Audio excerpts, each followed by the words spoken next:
प्रिय भाइयों, माँ शक्ति। आज साझा चंद्र कुमार क्रमांक 691 और आज हमारे बीच में आदरणीय डॉक्टर एस एस भद्रा साहब, जो कमिश्नर इनकम टैक्स हैं कानपुर में। और आपका जो विषय है वो है गीता के सहज भाव, पार्ट 43। इसमें जो विशेष रूप चल रहा है 16वां अध्याय चल रहा है और आधा कंप्लीट कर दिया है। और हो सकता है कि 3 4 50 या 52 तक कंप्लीट रहे। और हम ज्यादा समय लेते हुए नैब साहब से निवेदन करते हैं कि जरा दो शब्द हमारे सिंह साहब के विषय में कहें। आदरणीय नैब साहब, एक मिनट, एक मिनट नैब साहब खोल लीजिएगा। जी सर। क्योंकि गीता वास्तव में बहुत बहुत आपने हमें को धन्यवाद। सिखाया था, हमको इससे पहले गीता का ज्ञान नहीं था। और जो रुचि आपने जागृत की वो आप ही के माध्यम से हुई सर। जी सर, नादिर नैब साहब लीजिए। गीता पढ़ना, गीता को समझना और गीता का अध्ययन कैसे किया जाता है, कैसे पढ़ा जाता है और किस तरीके से उसके बारे में विश्लेषण किया जाता है, ये तो भदौरिया साहब ने सिखाया या फिर जूम मीटिंग में आगे जाना। ये भले इसमें बहुत ईमानदारी से मैं बात कर रहा हूँ, इसमें कहीं कोई बढ़ा के नहीं कह रहा, कोई अतिशयोक्ति नहीं है कि जूम मीटिंग में आने के बाद ही हमने गीता को एक बार पूरा पढ़ा। उसके बाद हम एक मंदिर में, एक मिनट लूंगा, एक मंदिर में मैं वहां के सिटी बॉडी में हूँ, तो पता नहीं उनको कैसे मेरे पे विश्वास हो गया कि मंदिर में जो कुछ वो चाह रहे थे, दीवारों पे गीता के कुछ श्लोक लगवाया जाए पत्थर पे। आज मी उन्होंने मेरे से कहा और मैंने बड़ी कॉन्फिडेंटली कहा कि हाँ हाँ मैं ढूंढ लूंगा। हालांकि उसके बाद मुझे आर एन पांडे जी का भी सहयोग लेना पड़ा और आप लोग से सुनते रहे। उसके बाद फिर मैंने गीता को फिर पढ़ा, सारे अध्याय में से ढूंढ ढूंढ के मैंने उनको करीबन 24-25 श्लोक निकाल के दिए, मेरे हिसाब से मंदिर की दीवारों पे लगने चाहिए थे और लोगों को पढ़ने चाहिए। ये कॉन्फिडेंस आता है सर जब हम इस तरह की संगति में रहते हैं, सत्संग में रहते हैं और उस चीज को फर्दर जिसको कहा जाता है ना विश्लेषण करना, वो हमारे भदौरिया साहब ने किया। भदौरिया साहब ने जब शुरू में क्लासेस ली थी तो मुझे लगता था कि बड़ी मेहनत करके आते होंगे, बहुत पढ़ के आते होंगे, लेकिन धीरे धीरे मुझे इस चीज का, मैं हर चीज को मैं बहुत साफ गोई से कह रहा हूँ, धीरे धीरे मुझे इस चीज का बिल्कुल ज्ञान, मतलब क्लियर हो गया कि ये तो गीता के साथ बचपन से जीते हुए आए हैं। बचपन से इन्होंने गीता को ना केवल पढ़ा है, ना केवल समझा है, उसको जिया है साथ में। और उसकी जैसे होता है ना, किसी आप माता पिता अपना बहाना बना रहा कि सही है, ऐसे ही ये गीता के एक श्लोक से इतना वाकिफ है।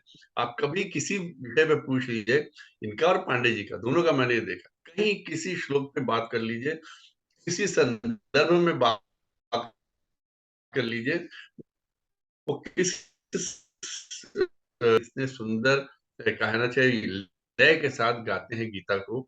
मैं नहीं गा सकता, मैं तो पढ़ सकता हूँ, इनको मैंने गीता को गाते सुना और जब इनका विश्लेषण सुनता हूँ बहुत अच्छा लगता है। और बहुत जल्दी जब 51 52 53 जितने भी सब हो जाएंगे इनके, उसके बाद जब हम लोग मिलेंगे सर, देन बहुत आनंद आएगा। तो हम उस दिन का इंतजार कर रहे हैं। और आज के उद्बोधन के लिए सर आपका बहुत बहुत अभिवादन है। हम आपका स्वागत करते हैं। तो आदरणीय शर्मा जी, आदरणीय नेब साहब, आज की गीता की चर्चा आरंभ करने के पहले गायत्री वंदना कर लें। ओम भुवः स्वः तत्सवितुः वरेण्यं भर्गो देवस्य धीमहि धियो यो नः प्रचोदयात्। तो हम लोग गीता के 16वें अध्याय में आसुरी संपदा और दैवी संपदा पर विचार करते हुए उसका जो मूल मंत्र है, जो कि 5वें अध्याय में 5वें श्लोक में दिया हुआ है, दैवी संपद विमोक्षाय निबंधाया सुरी मता माँ सुचह संपदम दैवीम अभिजातस्य पांडव। अर्थात जो दैवी संपदा होती है वो मुक्ति कारक होती है। अब वो जो संपदा है, संपत्ति है, ट्रेट है, जो क्वालिटीज हैं, जिसको कैरेक्टरिस्टिक्स कह सकते हैं, वो कौन सी ऐसी क्वालिटीज हैं जो मुक्तिप्रद हैं। और कौन सी ऐसी कारक है। तो कोई भी सामान्य व्यक्ति इसको बहुत अच्छे से समझ सकता है कि कुछ ऐसे कार्य होते हैं, कुछ ऐसी प्रवृत्तियां होती हैं, कुछ ऐसी मनोवृत्ति होती है जिसको लेकर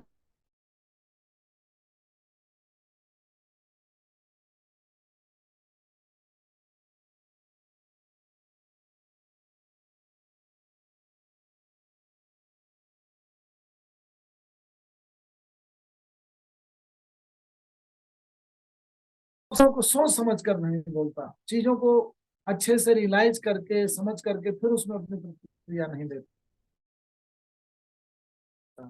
तो क्रोध को आपने देख लिया, इसी तरह आपने झूठ को देख लिया कि जो व्यक्ति झूठ बोलता है लगातार बंधन में और झूठ पर झूठ बोलते रहना पड़ता है, उसको चला जाता है। इसी तरह जो व्यक्ति लोभ, लगातार आपके मन में किसी चीज को पाने की लालसा है, तो आप बाई हुक और बाई क्रूक, कभी झूठ बोलकर, कभी छल से कपट से, शक्तियों का दुरुपयोग करके, इवन अपनी ज्ञान प्रतिभा बुद्धि लब्धि सबका दुरुपयोग करते हुए उस चीज को पाने की कोशिश करेंगे। तो बड़े बड़े कामातुर महर्षियों को देखा गया जो कि किस तरह से मैनिपुलेट करते हैं अपनी मेधा और प्रज्ञा का। ऐसे ऐसे हमारे शास्त्रों में ऐसे उदाहरण मिलते हैं। तो जो बंधन है, वस्तुतः कौन सी चीजें आपको फ्री नहीं रखती हैं, कौन सी चीजें आपको बांधती हैं। जैसे धन भी एक तरीके से, जब जितना शरीर के जीने के लिए आवश्यक है उतना जब आप केवल कमाएंगे और एक रिकरिंग इनकम आती रहेगी, अपनी शक्ति और अपनी क्षमताओं के अनुरूप आप कमाएंगे और फिर कमाएंगे, फिर जब तक शक्ति रहेगी पोषण करेंगे अपना और अपने आश्रितों का, तो आप बंधन में नहीं फंसेंगे। लेकिन जब आप बहुत ज्यादा कलेक्ट कर लेंगे तो उसकी रक्षा में बंध जाएंगे, एक खूंटे की तरीके से हो जाएगा। जैसे बिल्ली न पालने वाली कहानी एक बार मैंने बताई कि एक गुरु जी थे, उन्होंने अपने शिष्य को बोला, बेटा सब कुछ करना, बिल्ली न पालना। उसको बड़ा अजीब लगता था कि बिल्ली क्यों न पाले। तो अब उसने कहा, अब देखता हूँ मैं भी एक्सपेरिमेंट करके कि कैसे क्या होता है। तो बिल्ली पाला, तो बिल्ली को दूध चाहिए, दूध पिलाने के लिए गाय पाली। अब जब गाय पाल ली तो गाय के लिए घास चाहिए, घास के लिए खेत लिया। पूरा गृहस्थ जिसको छोड़कर आए थे वो फिर उस आश्रम में बस गया बिल्ली के चक्कर में। कहने का मतलब यह है कि जहां आप अपनी सीमाओं का, क्षमताओं का अतिक्रमण करते हुए अति संग्रह करते हैं, प्राकृतिक सीमाओं को क्रॉस करते हैं, वो बंधन कारक हो जाता है। जो अस्तित्व के लिए आवश्यक है वो बंधन कारक। तो जैसे कहीं ना कहीं भोजन औषधि का काम करता है, आपके शरीर को पालन पोषण करने के लिए, उसके संवर्धन के लिए, शक्ति संचय के लिए जरूरी है, उतना तक तो ठीक है। लेकिन जहां आप अति भक्षण करते हैं, अनावश्यक भोजन करते हैं, तो वो एक तरीके से विष का काम करने लगता है। वही धन संग्रह में है, वही लोभ में है। काम वहां तक जहां तक धर्म कारक है, उपयुक्त जीवन रक्षण के लिए, आपके धर्म के रक्षण के लिए आवश्यक है, वहां तक तो वो सार्थक है। तो यही जो है हम लोगों ने बार बार चर्चा किया कि आपकी जो फंक्शनल फ्रीडम है, आपका जो डोमेन ऑफ फंक्शनलिटी है, जहां तक आपको अपनी बुद्धि का और चॉइसेस को एक्सरसाइज करने के लिए जरूरी है, वहां तक तो आप फ्री रहेंगे। उसके बियॉन्ड जब आप कोई साज सजाने लगेंगे, प्रोजेक्ट बनाने लगेंगे, तो वहां दिक्कत नहीं है। तो ये चीजें डिस्कस करते हुए हम लोगों ने देखा कि जो कर्म बंधन की विषय वस्तु है, पहले तो हम लोग डिस्कस कर रहे थे कल की बंधन क्यों उत्पन्न होते हैं और किन किन ट्रेट की वजह से उत्पन्न होते हैं, और कौन सी चीजें मुक्ति कारक हैं जिनको लेकर के चलना चाहिए। तो देव और असुर जो संग्राम है, वो जो मेटाफर है वो इसी चीज का है कि दैवी वृत्ति, दैवी शक्तियां या दैवी ट्रेट्स जो हैं, डिवाइन ट्रेट्स जो आपके अंदर होते हैं, वो आपको मुक्त करते हैं। और उस मुक्त की वजह से आप सुख की अवस्था में रह पाते हैं, बंधन मुक्त रह पाते हैं, क्योंकि जो मुक्ति है वो आपके अस्तित्व की सार्थकता को, सुख को, शांति को प्रदान करने वाली होती है। अच्छा, दो चीजें हम लोगों ने डिस्कस की थी जो बड़ा ही सुंदर समन्वय गीता करती है, कर्म से सिद्धि और ज्ञान से मुक्ति। तो गीता के 18वें अध्याय के 41वें श्लोक से लेकर के और 67वें तक जाना, 66वें तक जाना, ये हम लोगों ने जिक्र किया था इसलिए एक बार में कि ये जो है ये गीता के पूरे पूरे संदर्भों को बहुत अच्छे ढंग से जो है व्याख्यायित करते हुए दोनों चीजें एक साथ प्राप्त करें। तो मूल प्रवृत्ति आपकी जो है वो कहाँ से शुरू होती है? आप जिस दिन जागते हैं, जिस दिन आपकी प्रज्ञा जगती है, उस दिन से आप अपने आप को देखते हैं। तो अपने स्वभाव को पढ़ने की कोशिश करते हैं, अपने शरीर को देखते हैं, अपनी मौलिक प्रवृत्ति को देखते हैं, तो आपका साइकोटाइप आपको दिख जाता है। तो पहले प्राचीन काल में 4 टाइप के साइकोटाइप थे, उसी से समाज का उन्होंने निर्धारण किया। जो ज्ञान की ओर ज्यादा उन्मुख है उनको ब्राह्मण कह दिया, जो योद्धा हैं जिनमें समाज रक्षण की प्रवृत्ति है उनको क्षत्रिय कह दिया, जो धन संग्रह आदि में कृषि गौरक्ष वाणिज्य में लगे हुए हैं उनको वैश्य कह दिया, जो सेवा कर्म में लगे हुए हैं उनको शूद्र। तो ये मोटे मोटे साइकोटाइप थे, ऐसा कोई पक्का पक्का डिवीजन नहीं होता, लेकिन एक मोटा मोटा डिवीजन है। तो अपने साइकोटाइप को आप पहचान करके जिस भी काम में आपकी मौलिक प्रवृत्ति है उसमें आप लगेंगे, और उसको इस तरह से करेंगे कि जो भी आपका सर्जक है आपके शरीर का और आपका अस्तित्व प्रदायक है, उसकी अर्चना केवल अपने कर्म में ही निरत रहने से आप कर पाएंगे, तो आपके अस्तित्व की सिद्धि प्राप्त हो जाएगी। ये कर्म से सिद्धि। तो इसी को उन्होंने कहा स्वे स्वे कर्मणि अभिरतः संसिद्धिं लभते नरः स्वकर्म निरतः सिद्धिं यथा विदित पक्षम, 18वें अध्याय के 45वें श्लोक में। और ये क्यों करना?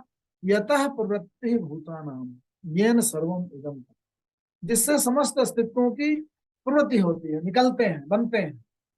तो अब कोई न जान पाया कहाँ से आते हैं, लेकिन बने हुए हैं, ये तो देख रहे हैं हम लोग। तो जिनसे भी हम बने हुए हैं और जो सब जगह व्याप्त होकर के नियमों को निर्धारित किए हुए हैं, बनाए हुए हैं, सूर्य का निकलना, पृथ्वी का घूमना, संचालन, भक्ति के नियमों का बने रहना, उनका नहीं टूटना, तो वही कहा गया यथा प्रवृत्ति भूतानाम येन सर्वमिदं, जिससे समस्त अस्तित्वों की प्रवृत्ति है, निकलते हैं और जो सब जगह व्याप्त है। स्वकर्मणा तम अभ्यर्च्य सिद्धिं विन्दति, अपने कर्मों से अगर तुम उसकी अभ्यर्चना करोगे तो सिद्धि प्राप्त हो जाए। तो ये कर्म सिद्धि उन्होंने कहा, कर्म से विमुख नहीं कराया। तो स्वकर्मणा तम अभ्यर्च्य सिद्धिं विन्दति मानव श्रेयान स्वधर्मो विगुणः परधर्मात् सुनिश्चितात्, ये भी कह दिया कि जो मूल प्रवृत्ति है, मूल स्वभाव है, उसके अनुरूप ही कर्मों में लगना है, क्योंकि उससे अलग अलग हटोगे तो स्वभाव से विरत होकर के अस्तित्व की सार्थकता नहीं प्राप्त कर पाओ। श्रेयान सुधर्मो विगुणः, लग देखने में काम अच्छा लगेगा अपना जो स्वाभाविक गुण धर्म है आपका, लेकिन वही श्रेयस्कर है, क्योंकि हर एक कर्म में कुछ न कुछ दोष रहते हैं। उसे कहा श्रेयान सुधर्मो विगुणः परधर्मात् सुनिश्चितात् स्वभाव नियतम कर्म कुर्वन् आपनोति किल्बिषम्, आपके स्वभाव से जो उपजे हुए कर्म हैं उनको करने में कोई पाप की प्राप्ति नहीं है। सहजम कर्म कौन्तेय सदोषमित्तं त्यजेत् सर्वारंभाय दोषेन धूमेन अग्निः, जैसे धूम से अग्नि ढकी हुई सी लगती है, वैसे ही हर एक कर्म स्वाभाविक रूप से कुछ न कुछ दोषों से युक्त है, क्योंकि पर्सपेक्टिव होता है, एंगल होता है। जो जिस तरीके का है वो अदर साइड को एंगल से देखने में उसे उसमें दोष नजर आते हैं। अपना जहां स्वाभाविक लगा होगा वो उसे ठीक दिखेगा। तो वो एंगल, मतलब जैसे 5 अंधे व्यक्ति हैं, किसी को हाथी को देखना है तो एक को खंभे के आकार का लगेगा जिसने पैर को टच किया। जिसका जो पर्सपेक्टिव है, जिसकी जो हिस्टोरिकल अपब्रिंगिंग है, जिस वैल्यू सिस्टम में पला है। अब जैसे भारत में है, भारत में शादी का टूटना एक बहुत बड़ी घटना मानी जाती है। अब वही चीज अमेरिका में ले लीजिए, उनको लगता नहीं, प्रेम जहाँ कम हुआ तो टूट ही जाना अच्छा, नया बन जाए भाई। तो उनका एक वैल्यू सिस्टम अलग, अपना एक वैल्यू सिस्टम अलग। तो अच्छा और बुरा जो है वो समाज के सापेक्ष वो जो मूल्य का सृजन होता है। तो इसलिए सहजम कर्म कौन्तेय सदोषो त्यजेत् सर्वारंभाय दोषेन धूमेन अग्निः आवृतम्, यतः प्रवृत्ति भूतानां येन सर्वमिदं ततं स्वकर्मणा तमभ्यर्च्य सिद्धिं विन्दति। अब क्या कहा? असक्त बुद्धि सर्वत्र जितात्मा विगत स्पृहा नैष्कर्म सिद्धिं परमाम संन्यासेन विवक्षति। तो असक्त बुद्धि से युक्त होकर, अर्थात कहीं ना कहीं अटैचमेंट ना हो आपकी बुद्धि। अब दूसरे अध्याय में जब गए थे तो क्या कहा था उस समय? नेहा विक्रम नासो 39वीं, नेहा विक्रम नासोस्ति प्रत्यवायो न विद्यते स्वल्पम अपयस्य धर्म से त्रायते महतो। थोड़ा भी अगर ये बुद्धियोग का धर्म आपको मालूम है तो महान भय से तर जाओगे। नेहा विक्रम नासोस्ति प्रत्यवायो न विद्यते स्वल्पम अपयस्य धर्म से त्रायते महतो। बुद्धि तो कुल मिलाकर के बुद्धियोग में स्थित होकर के व्यक्ति जब बिना आसक्त हुए कर्मों का आचरण करता है तो बंधन में जाने से नहीं। अभी 16वें अध्याय का विश्लेषण करते वक्त मैं इसलिए 18वें के 41वें से और 66 तक जा रहा हूँ, और बीच बीच में दूसरे अध्याय में जो बंधन और मुक्ति की बात आई है उसको उठा उठा के कह रहा हूँ, क्योंकि पूरी दैवी संपदा और आसुरी संपदा का मूलभूत अंतर यही है कि एक बंधन कारक होती है, एक कर्म का रास्ता जो है बंधन कारक है जो आसुरी प्रवृत्तियां हैं, और जो दैवी प्रवृत्तियां हैं वो मुक्ति। तो बहुत से जो सन्यासी हैं उन्होंने हमारे अस्तित्व की सार्थकता मुक्त में मानी, और आप देखेंगे भी कि जब आप मुक्त होते हैं, मुक्त रहते हुए जो भी कर्म करते हैं, वो मुक्त होने का मतलब आप परम के साथ रिदमिक हैं, हार्मोनिक बैलेंस में, और फिर उस अवस्था में रहते हुए जो भी कर्म आप करते हैं तो निश्चित रूप से सही कर्म है, दैवी कर्म है। और जब आप में कोई ना कोई बंधन हो, अज्ञान का बंधन हो, लोभ का बंधन हो, क्रोधमयी बंधन हो, तो वो जो कर्म करते हैं आप उसमें कहीं ना कहीं आप सृष्टि से रिदमिक नहीं होते, उसका अकल्याण करते हैं। इसीलिए कृष्ण ने दोनों सेनाओं के बीच में खड़ा होकर के देखा कि यहाँ खड़े होकर के इधर को भी देखो, एक जो है अपने अस्तित्व का रक्षण करना चाहती है, धर्म का रक्षण करना चाहती है सेना, 5 गांव भी नहीं मिले, उनकी पत्नी का चीरहरण हुआ, उनको रहना मुश्किल किया जा रहा, उसके लिए तो एक डोमेन ऑफ फंक्शनलिटी जो कि जरूरी है। ओवर साइज होकर के वो अपने अहम का पोषण नहीं कर रहे, ना अपने राज्य का साइज बढ़ा रहे हैं, जैसा कि आसुरी संपदा जो बंधन में युक्त होकर के दुर्योधन की सेनाएं कर रही हैं। किसी को शक्ति चाहिए, किसी को अभिमान चाहिए, किसी को बदला चाहिए, कर्ण को प्रतिक्रिया चाहिए, कोई प्रतिज्ञा से बंधा हुआ है अनावश्यक, तो वो सारे बंधन में बंधे हुए। एक एक पात्र के चरित्र का और उसके मूल गुण का अगर आप निदर्शन करेंगे, विश्लेषण करेंगे, तो वो सब आसुरी संपत्तियों में बंधे हुए हैं। कोई प्रतिज्ञा कर लिया है तो धर्म और अधर्म का बिना विचार किए मैं बना हूं, सिंहासन से भीष्म उठा रहा हूं, द्रोणाचार्य को बदला लेना है तो उस प्रवृत्ति से ग्रसित है। किसी का अहम बहुत बढ़ा हुआ है कि ओवर साइज होकर मेरा राज्य अति संग्रह में लगा हुआ है। कोई अपने मित्रता के बंधन में कि मुझे जाति रूप से अपमानित किया गया तो मैं उसका बदला लूंगा, तो प्रतिकार भाव भरा हुआ है। तो जो मस्तिष्क के अंदर जो सबकॉन्शियस में चल रही प्रवृत्तियां हैं जो कि निर्धारित करती हैं आपके कर्म को, तो जो अंदर घटित हो रहा है वही निकल करके बाहर कर्मों में आता है। पूरी की पूरी जो सेना है वो आसुरी संपत्ति से युक्त, और इधर की सेना दैवी संपदा से युक्त है। उसको अपना अस्तित्व बचाना है, धर्म की रक्षा करनी है, अपने शरीर का पोषण करना है, परिवार को बचाना है, पालन पोषण करना है, बहुत डिफेंसिव है, तो भी मार्ग उनका सत्य का है धर्म।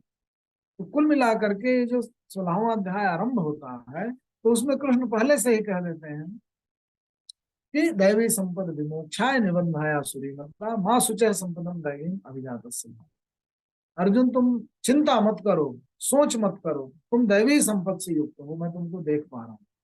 इस आलोक में हम लोग चर्चा कर रहे थे कि शुरू के जो 3 श्लोक हैं वो दैवी संपद के हैं, चौथा आसुरी संपद का कह दिया, फिर दोनों का कारण बताया कि एक बंधन कारक है, और फिर जो है पूरी दुनिया 2 तरीके की वृत्तियों से, 2 भूत स्वर्गो लोके अस्मिन दैवे आसुरेव च दैवो विस्तरसः प्रोक्त आसुरं चेदिता।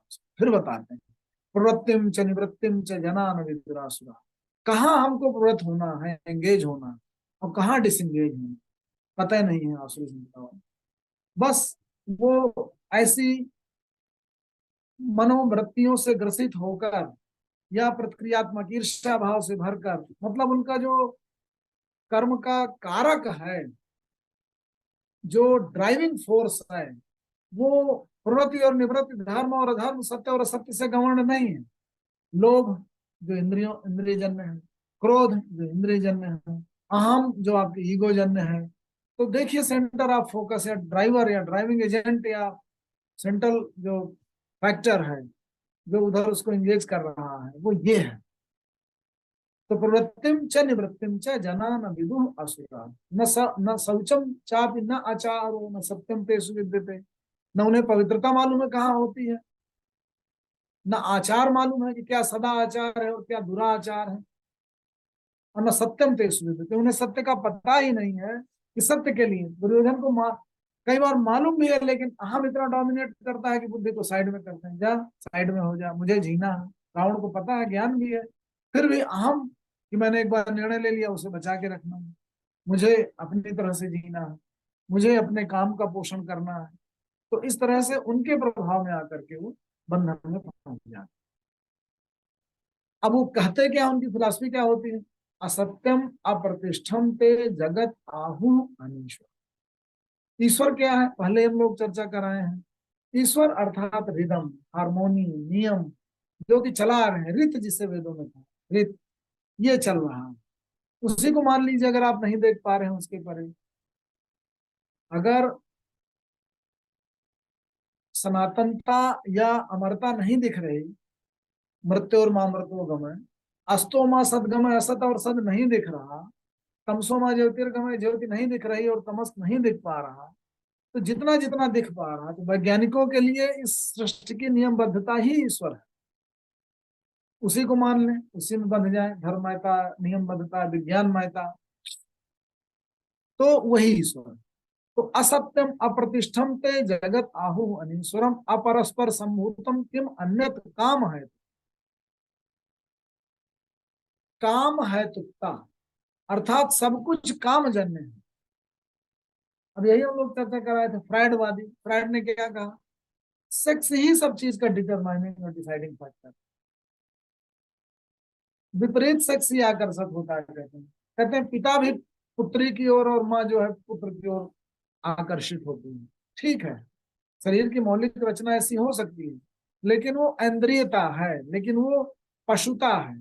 लेकिन मनुष्य की जो चेतना है वो इस शारीरिक शरीर और उसकी इंद्रियों के परे भी जो उसको एक फैकल्टी मिली हुई है, विवेक की, बुद्धि की, वो है, वो प्रकाश का स्रोत। अगर उससे संचालित होगा तो ओवरकम कर जाएगा। इन पशुवत प्रवृत्तियों को ओवरकम करने के लिए बुद्धि और विवेक की शक्ति तो दी है, उसका इस्तेमाल अगर करेगा तो निश्चित रूप से उसके पार कर जाएगा पशुता के। तो असुर लोग क्या कहते हैं? असत्यम, कुछ भी सत्य सत्य नहीं होता, सत्य में प्रतिष्ठा नहीं है इस जगत की, शक्ति में प्रतिष्ठा है। वो बोलते हैं शक्ति के उपासक हैं, अहम में प्रतिष्ठा है, काम में प्रतिष्ठा है। तो क्या कहते हैं? असत्यम अप्रतिष्ठम ते जगत आहु अनीश्वरम अपरह परह संभूति। एक का दूसरे से जब संसर्ग होता है तो नया व्यक्ति पैदा हो जाता है, अर्थात उनकी दृष्टि शरीर तक ही जाती है। शरीर से शरीर मिलके तो दूसरा पेड़ बन जाता है, दूसरा पशु बन जाता है, दूसरा मनुष्य बन जाता है, वो तो एक बाह्य कारक। लेकिन उसके भी परे, उसके भी अंतःकरण में प्रज्ञा है, बुद्धि है, विवेक है। उन फैकल्टीज तक चारवादियों की नजर नहीं जाती, बैडवादियों की नजर नहीं जाती, तो इसलिए वो नहीं देख पाए। अपरा पर संभूतम किम अन्य काम है। और एताम दृष्टि अवष्टभ्य नष्टात्मानो अल्प बुद्धि। अल्प बुद्धि इसलिए कहा गया कि उनके फोकस ही बुद्धि में नहीं, तो फोकस इंद्रियों में है, शरीर में है, बाह्य फैक्टर्स में है, अहम में है। तो उसको कहा गया एताम दृष्टिम अवष्टभ्य नष्टात्मानो अल्प बुद्धिया प्रभुवंत उग्र कर्माण क्षयाय जगतो अहिता। अब जैसे पुतिन है, हिटलर है, ऐसे उग्र कर्म, अब उनका कर्म इतना शक्तिशाली और भयावह होता है कि पूरा पूरा देश यूक्रेन जैसा पूरा पूरा विश्व में छिड़ जाएगा, ऐसा ऐसा करा देते हैं। ऐसे नियंता और नियामक बैठ देंगे जो धर्म धर्म की बजाय, जिनको अपनी शक्ति की प्रतिष्ठा ही और अपने कुनबे का हित ही जिनको नजर में रहता है, तो वो केवल ऐसा ही उसका रिजल्ट आएगा। तो एताम दृष्टि नष्टात्मानो अल्प बुद्धि प्रभुवंत उग्र कर्माण छाया जगतो अहिता। कामम आश्रित दुष्पूरम। अब ये जो कामना है ये अग्नि की तरह है, ये दुष्पूरम है, बहुत मुश्किल से पूरी होती है, और जितना ही इसको तुष्ट करिए और बढ़ती जाती है। कामम आश्रित दुष्पूरम दम्भ मान मदान्यता। अब जो दम्भता है, नकलीपना, मान है, मद है, इससे जब इंद्राष्ट हो जाएगा माइंड, तो उसका उसको तुष्ट मिलना मुश्किल है। मोहाद ग्रहित्वा असद्ग्रहण प्रवर्तनते असुचि व्रत। ऐसे असुचि व्रतमयी होकर के एक व्रत ले लेंगे, एक डिटरमाइंड हो जाएंगे किसी काम को करने के लिए और उसमें संलग्न हो जाएंगे। और चिंताम अपरिमेयाम ते प्रलयंताम उपाश्रिता। अनंत चिंताएं उनके मरने तक लगी रहेंगी। काम उपभोग परमा एतावत इत निश्चिता। काम और उपभोग, कामनाएं जो अंदर से उभरेंगी आपकी इंद्रियों की, अहम की, और उनकी संतुष्टि, यहीं तक उनका जीवन जो है सीमित। आशा पाश शतैः बद्धाः काम क्रोध परायणाः ईहन्ते काम भोगार्थम अन्यायेन अर्थ संचय। काम और भोग और उनकी तुष्टि के लिए अन्याय पूर्वक अर्थ का संचय करना। इदम अद्य मया लब्धम इदम प्राप्य मनो। आज मैंने ये चीज प्राप्त की, इदम, इस चीज को आज मैंने प्राप्त करना। इदम अद्य मया लब्धम इदम प्राप्य मनोरथ। और जो मेरे मनोरथ अंदर से जग रहा है, अब मैं उसको फिर पा जाऊंगा। इदम अद्य मया लब्धम इमं प्राप्य मनोरथम इदम अस्ति इदम अपि में भविष्यति पुनर्धनम। आज जितना धन है कल और ज्यादा होगा। असौ मया हतः शत्रु, आज मैंने इस शत्रु को मारा है।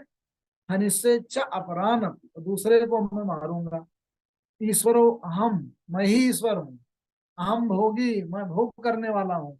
सिद्धो अहम, मैं ही सिद्ध हूँ। और बलवान सुखी, मैं बलवान हूँ इसीलिए सुखी हूँ। अर्थात संपूर्ण सृष्टि केवल सत्य की पूजा करती है, बलशाली की पूजा करती है।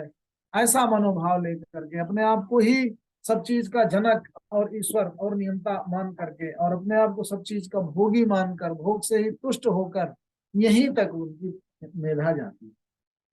और आढ़्यो अभिजनवान अस्मि, अभिजनवान हूँ, बहुत कुलीन हूँ। जहां भी पैदा हुआ हूँ, मेरे तो इतने परपाजा बड़े थे, हम लोग राजा थे, हम ही शासक हैं।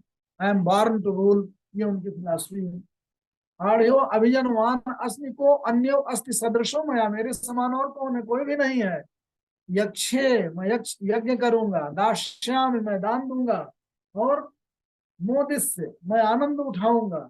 यक्षे दास्यामि मोदिस्य इत ज्ञान विदोमता, ऐसे ज्ञान से विमोहित। अर्थात खाओ, बचाओ, आनंदित रहो। ऋणम कृत्वा धृतम प्रवेत, यावत जीवेत सुखम जीवेत। खूब ऐसा ही मन में भाव लेकर के जीते हैं। खूब मैं और यज्ञ करूं। अब यज्ञ क्यों किया जाता है यही पता नहीं। दान क्यों दिया जाता है पता नहीं। तमाम अपात्रों को दान दे करके और दुराचार बढ़ाएंगे। उनकी जो सेना होगी बोलेंगे उनकी उनको असलहा खरीदा दिया और उनको ये खरीदवा दिया, तो मैंने तो इतना दान किया है। यही नहीं जानते कि दान क्या होता है, सुपात्र को देना चाहिए, कैसे देना चाहिए। अनेक चित्त विभ्रांता मोह जाल समाप्त। अब उनका चित्त जो है वो एकनिष्ठ नहीं है। व्यवसायत्मिका बुद्धि है कि कुरनंदन बहुशाखा अनंता बुद्धो व्यवसायी नाम कहाँ है, पहले दूसरे अध्याय में 41 में। जो एक निष्ठ बुद्धि वाला होता है उसकी एक रिजल्ट एक तरीके से ओरिएंटेड होता है। तो यहाँ पे अनेक चित्त विभ्रांत, विभ्रमित हैं।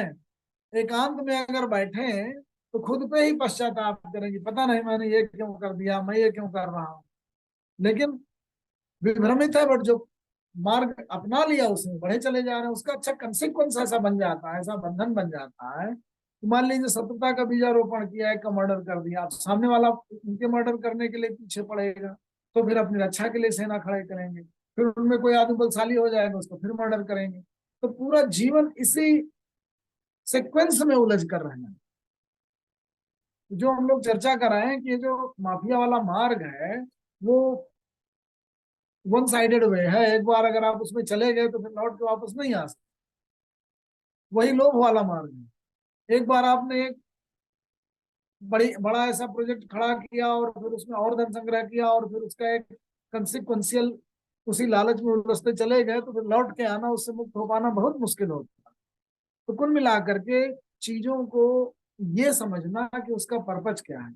दो तरीके के बिजनेस आप मॉडल देखिए, एक टाटा का मॉडल है और एक कोई भी और दूसरा समझ लीजिए। जो लोग कमाने के साथ साथ ये सोचते हैं कि हमारा कर्तव्य है, हम समाज में उपकार के काम भी करते रहे, यहाँ से जो भी आएगा उसका 1% इधर चला जा रहा है, लोगों को एम्प्लॉय करना है, उनका पर्पज है। अपने व्यक्तिगत हितों की बजाय वो इस दृष्टि से कारपोरेट चलाते हैं कि बहुत लोगों को रोजगार मिला हुआ है, इससे सृजन का काम हो रहा है, पुण्य कार्य है, हमारी प्रवृत्ति है, हमारा धर्म है। एक वो वृत्ति है। और दूसरी तरफ एक व्यक्ति कि अपने राइवल को नष्ट कर दो, कोई मोनोपोली कर लो, जितना प्रॉफिट मार्जिन आ जाए उतना कमाओ। तो कुल मिलाकर के वो धंधा भी अपने ही अहम की तुष्टि के लिए कर रहे हैं। तो धंधा भी करने का किस मानसिकता के साथ आप धंधा कर रहे हैं। अब एक आदमी है, माफिया है, पता चला सामने वालों को इसलिए मारता काटता चला जाता है कि कोई उसका विरोधी खड़ा ही ना हो पाए। उसी जगह एक अच्छा योद्धा है, वो इसलिए देश पे जब आपत्ति आती है, जब आतंकवादी आते हैं, तो फिर वो निकलता है, अपनी जान की बाजी लगा के लड़ता है। तो उसका पर्पज क्या होता है? अपने अहम की पुष्टि की बजाय उसका पर्पज होता है देश रक्षा, लोगों की रक्षा। आतंकवादियों को इसलिए मारना कि और हमारे जनता न मारी जाए, न सताई जाए। तो किस पर्पज से आप जी रहे होते हैं, उससे बंधन सुनिश्चित होता है कि बंधन कहाँ क्रिएट होगा और कहाँ बंधन नहीं क्रिएट होगा और मुक्ति होगी। जिस दिन देखेगा माफिया खत्म हो गए, मतलब पाकिस्तान हार गया या जिसने अटैक किया था चला गया, तो बस फिर शांति से रहेगा वो, उसका पर्पज अपने आप को थोड़े। और जब एक उग्रवादी बनेगा तो जहां जाएगा, अभी पाकिस्तान की स्थिति देख लीजिए क्या है कि वो इसलिए उग्रवादियों को बढ़ाया उन्होंने कि भारत पे अटैक करें। अब वहीं पे जो तालिबानीपन क्रिएट हो गया कि वहां जो महिलाएं हैं, लड़कियां हैं, स्कूल हैं, विद्यालय हैं, उन पे सब चलाने लगे असलहे, क्योंकि उनको ज्ञान ही नहीं कि उनका सृजन किस लिए हुआ है। तो कुल मिलाकर के जो बंधन का की जो सृष्टि है, जो मस्तिष्क के स्तर पर होती है, वो अगर पर्पज और असली विवेक अगर है जो कि रूल कर रहा है, जो आपको किसी भी तरीके के इंद्रिय या अहम जन्य कारकों से संचालन नहीं है आपके मनोजगत का, तो फिर मुक्त रह करके आप जिएंगे। आत्म संभाविता स्तब्धा धनमान मदानिता यजंते नाम यज्ञ हिते दम्भेन अविधि पूर्वकम। आत्म संभाविता, सब कुछ आत्ममुग्धता और आत्म केंद्रित होती है, स्तब्ध होते हैं, स्टब बार होते हैं, उनको कुछ भी आप बताइए समझ में नहीं आएगा। जो भी अपना उन्होंने अपना मस्तिष्क बना लिया, उसी हिसाब से वो निर्णय लेंगे, इसलिए स्तब्ध कहा गया। आत्म अपने आप को बड़प्पन करने वाले हैं, आत्ममुग्धता में रहने वाले हैं। आत्म संभाविता स्तब्धा धन मान मदान्विता, धन मान और मद से अन्वित है, युक्त है। और यजंते नाम यज्ञ हिते, यज्ञ वगैरह जो करते हैं वो नाम मात्र के लिए, दुनिया को दिखाने के लिए कि हम यज्ञ कर रहे हैं। यज्ञ अर्थात कोई भी अच्छा प्रोजेक्ट जो लेते हैं उसका भी पर्पज उनका दिखावा होता है। यजंते नाम यज्ञ हिते और दम्भेन अविधि पूर्वक, दम्भेन मतलब झूठा दिखाने के लिए, अविधि पूर्वक उसको करते हैं।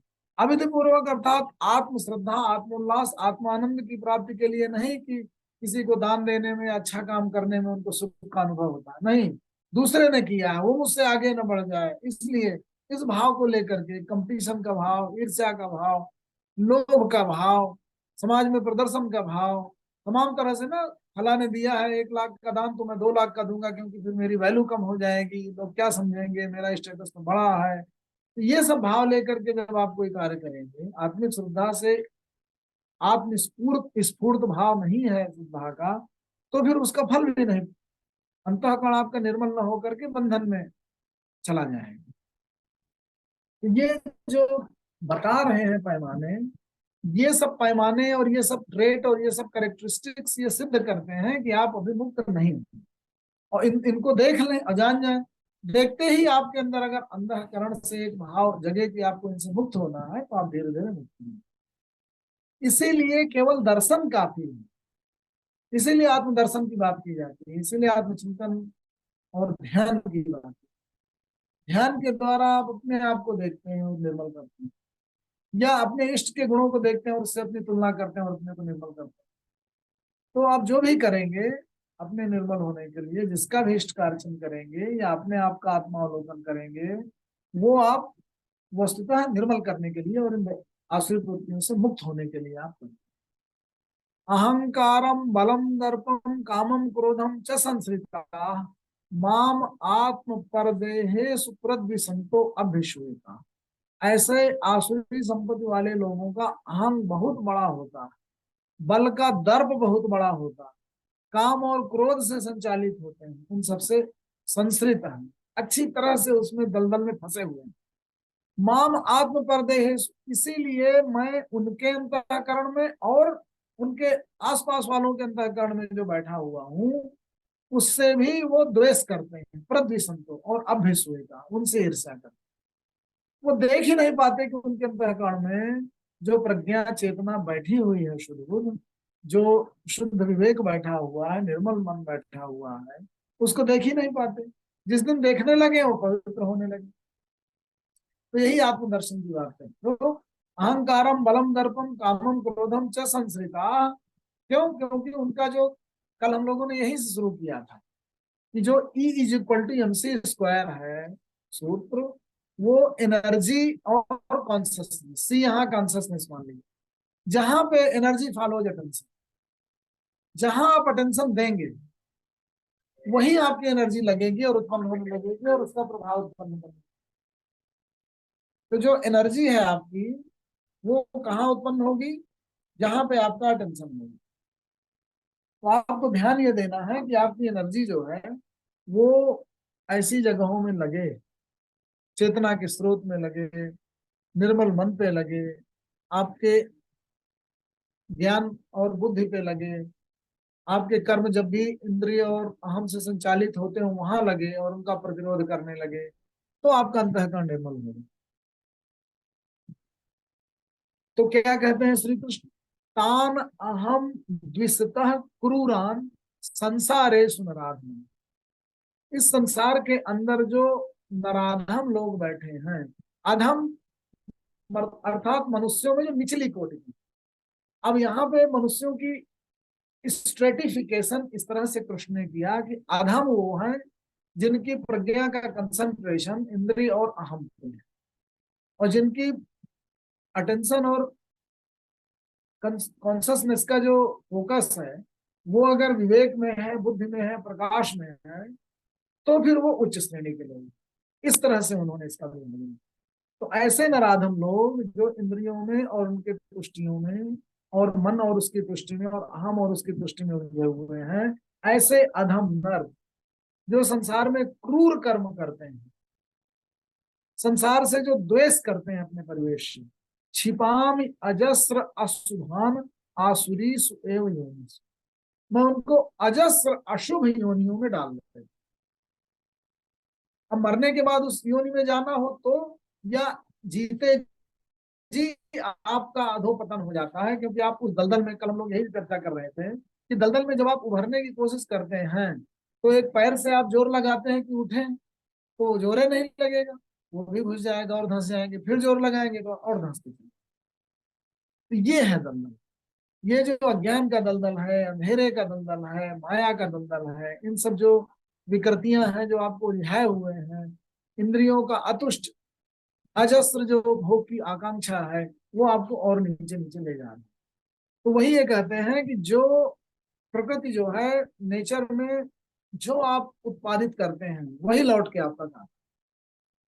कृष्ण ने वही कहा कि जो नीचे है, अर्थात जो प्रज्ञा और बुद्धि के आलोक में अपने आप को नहीं रख पा रहा और देख पा रहा, तो वो और नीचे धंसता चला जाता।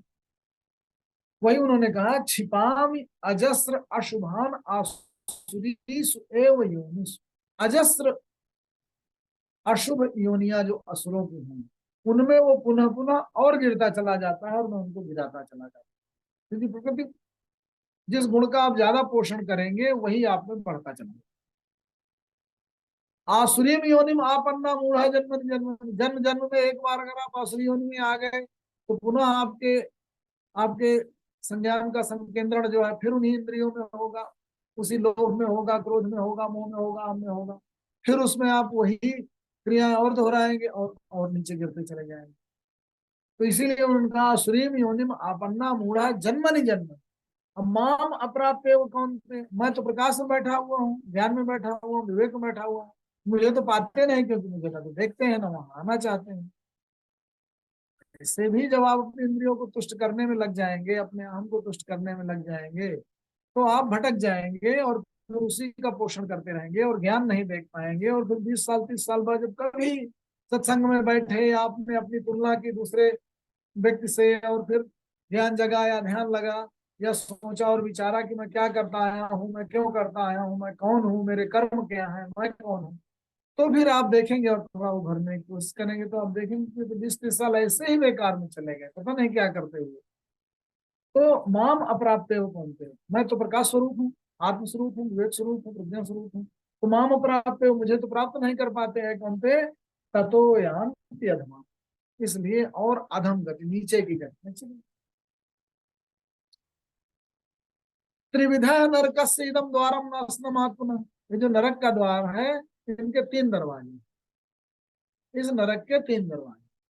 त्रिविधा नरकस्य इदं द्वारम नाशनमात्मनः। क्या है 3 दरवाजे? काम, क्रोध तथा लोभ, तस्मात् एतत् त्रयम्। काम, क्रोध और लोभ, इसलिए इन तीनों को तुम्हें छोड़ना।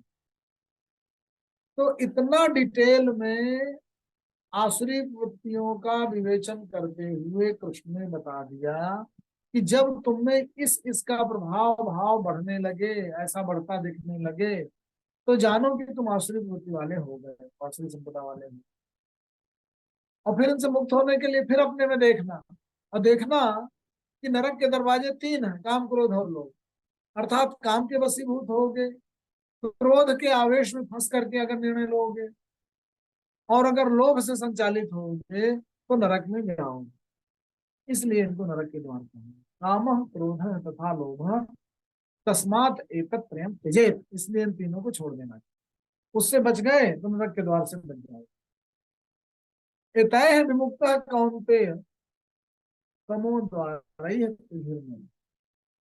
तम के, अंधकार के ऐसे 3 द्वारों से मुक्त होकर के अय अर्जुन, आचरति आत्मनः श्रेयः ततो याति परमाम्। इन तीनों द्वारों में अगर व्यक्ति न घुसे और इनसे बच गया तो अंधेरे में जाने से बच जाता।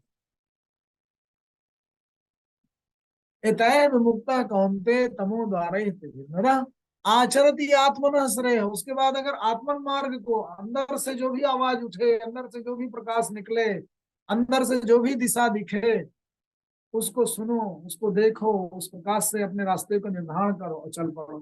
देखो, आचरति आत्मनः श्रेयः, श्रेय मार्ग मिल जाएगा, और ततो याति परमाम, परम गति को प्राप्त। तो क्या कह रहे हैं?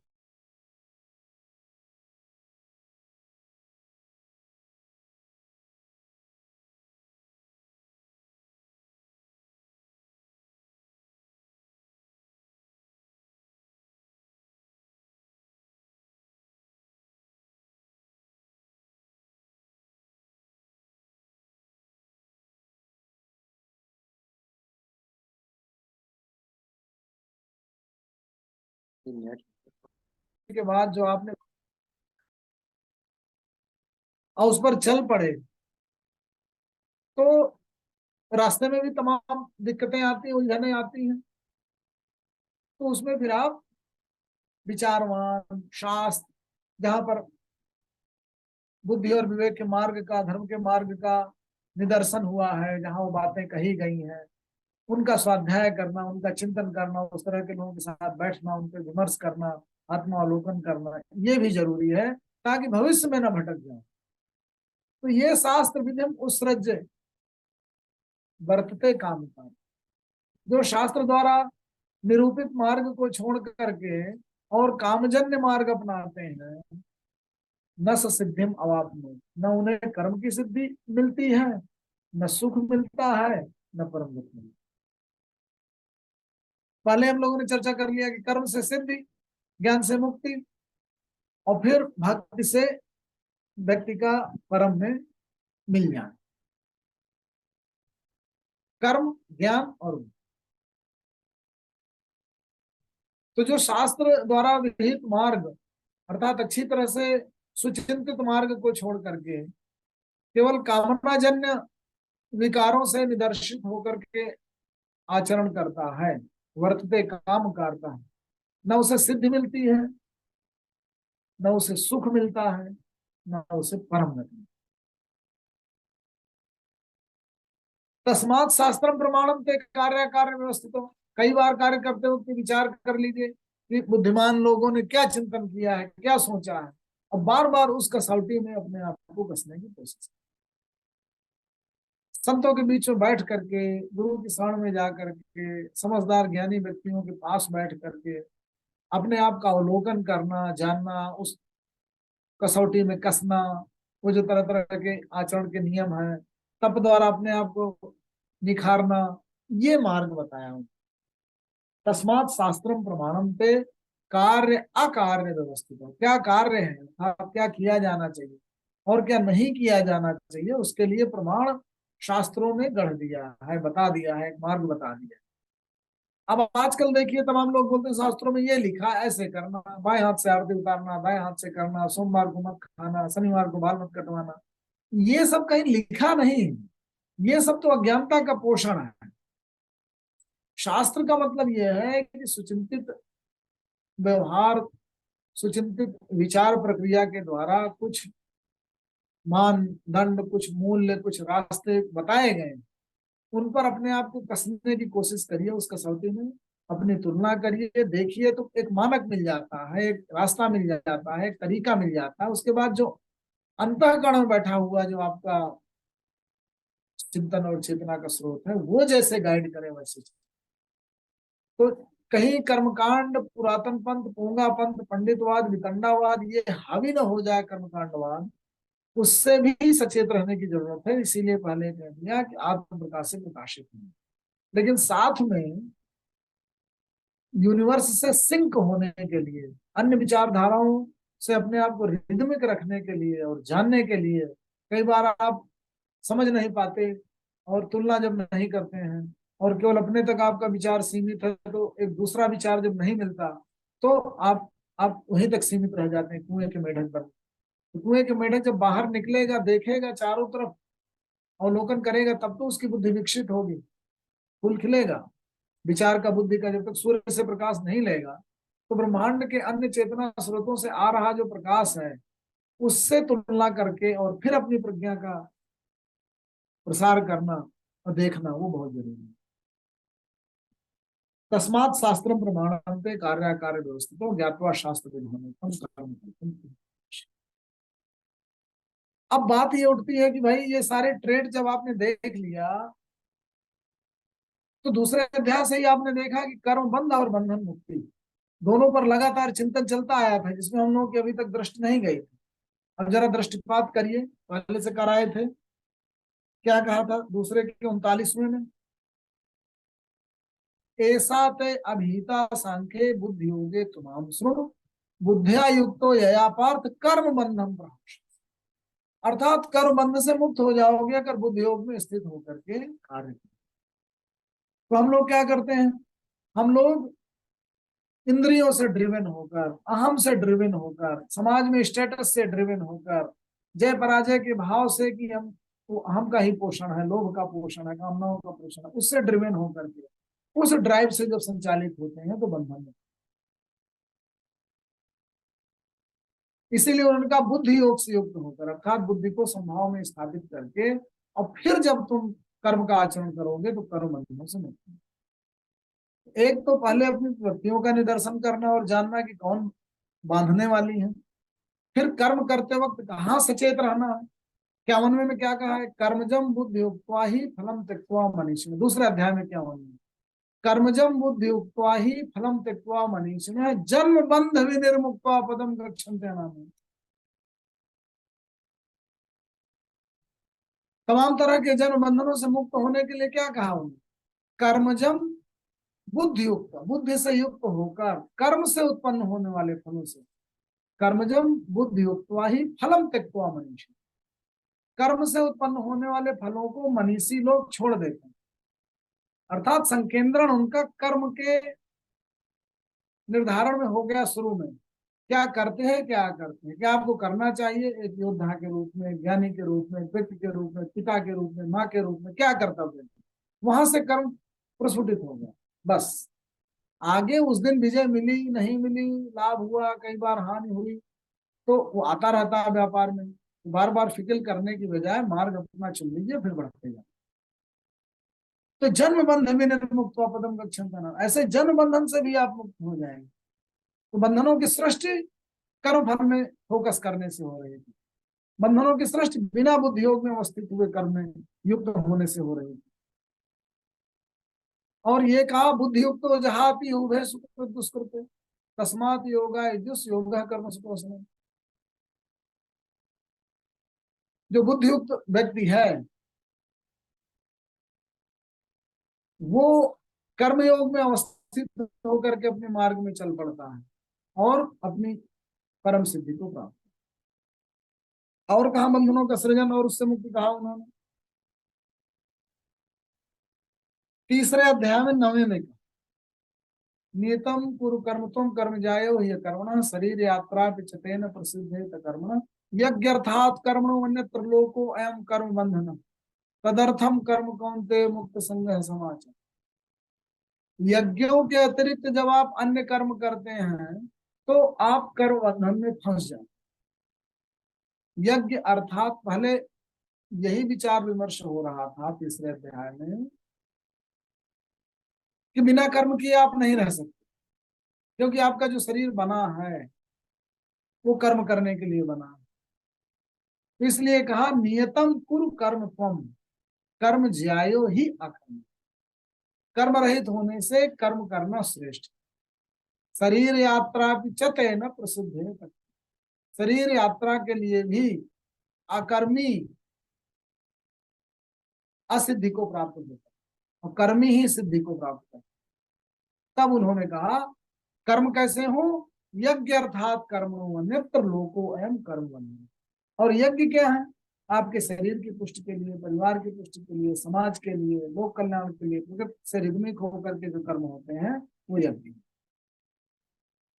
तो यज्ञ कर्म जो है वो ऐसे कर्म हैं जो आपके व्यक्तिगत अस्तित्व, सामाजिक अस्तित्व और प्रकृति में आपकी रिदम को सुनिश्चित करते हैं।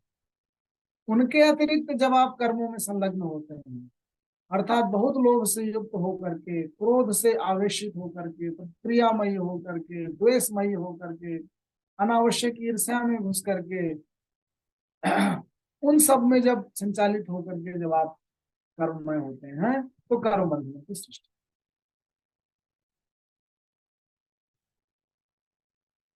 तो क्या मार्ग उन्होंने बताया, मई सर्वाणि कर्माणि संन्यस्य अध्यात्म चेतस निराशी निर्ममो भूत्वा युद्धस्व विगज्वरः, मुझमें समस्त कर्मों का अर्पण करके, अर्थात बुद्धि और विवेक से संचालित होकर के और फिर कर्मों में संलग्न होना, वही जो है बंधन से मुक्ति का मार्ग। तो कर्म बंधनों का जो सृजन हुआ था वस्तुतः एक थोड़ा सा और बड़ा बृहद विषय है, उसको हर एक चैप्टर से उठा उठा करके, जैसे हमने अपने विचार में इस चीज को भी रखा हुआ है, चौथे अध्याय में 14वें में, 15वें में, चौथे अध्याय में 20, 21, चौथे अध्याय में 41, इसके बाद 5वें अध्याय में पहला, 5वें अध्याय में 28, 7वें अध्याय में 27 और 28।